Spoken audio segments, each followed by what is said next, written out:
La psyché humaine est une structure extraordinaire, mais aussi très fragile. Elle est naturellement influençable, programmable et extrêmement sensible à son environnement. Depuis notre plus jeune âge, elle absorbe les croyances, les peurs, les normes et les récits collectifs. Elle construit une carte du monde qui lui procure un sentiment de sécurité, même lorsque cette carte est incomplète ou erronée. C'est dans cette même fragilité qui explique les réactions parfois vives, défensives ou même agressives que je peux recevoir lorsque je partage des idées telles que l'inexistence des reptiliens ou le fait que les extraterrestres sont nos propres versions futures. Ces réalités viennent directement toucher et fissurer les structures mentales et émotionnelles que beaucoup ont construites au fil des années.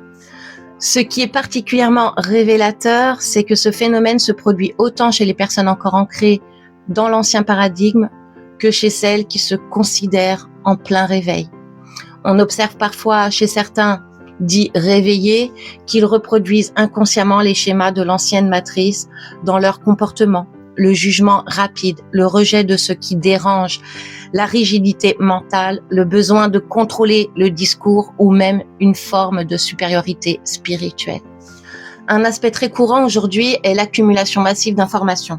Beaucoup passent des heures à collecter des données sur les changements mondiaux, les divulgations, les conspirations ou les phénomènes cosmiques. Cette accumulation donne souvent l'impression d'être plus réveillé que les autres. On se sent en avance, mieux informé. Pourtant, accumuler des informations ne signifie pas nécessairement être plus réveillé. Le vrai réveil ne se mesure pas à la quantité de connaissances, mais à la qualité de la transformation intérieure, la capacité à rester ouvert, à accueillir la dissonance sans agressivité, à lâcher le besoin d'avoir raison et à voir l'unité derrière les apparences. On peut connaître tous les rouages du système et rester prisonnier d'un mental rigide, l'ego, qui reproduit les anciens patterns. Le mental, même rempli de nouvelles informations, reste un mental. Il cherche naturellement la certitude, le contrôle et la distinction.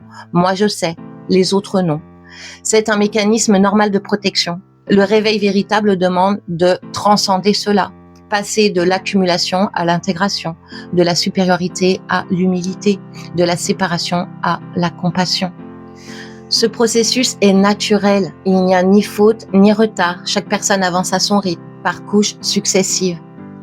Soyons donc doux et bienveillants envers les autres comme envers nous-mêmes. Chaque réaction forte, chaque rejet, chaque sentiment de supériorité est simplement le signe qu'une structure est en train d'être touchée.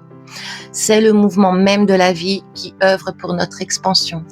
La psyché humaine n'est pas notre ennemie, elle est notre plus précieux outil d'apprentissage dans cette densité et collectivement, elle est en plein réveil avec tout ce que cela comporte de remous, d'inconfort, de résistance et de beauté. Nous sommes tous en chemin et ce chemin mérite notre patience, notre compréhension et surtout notre amour.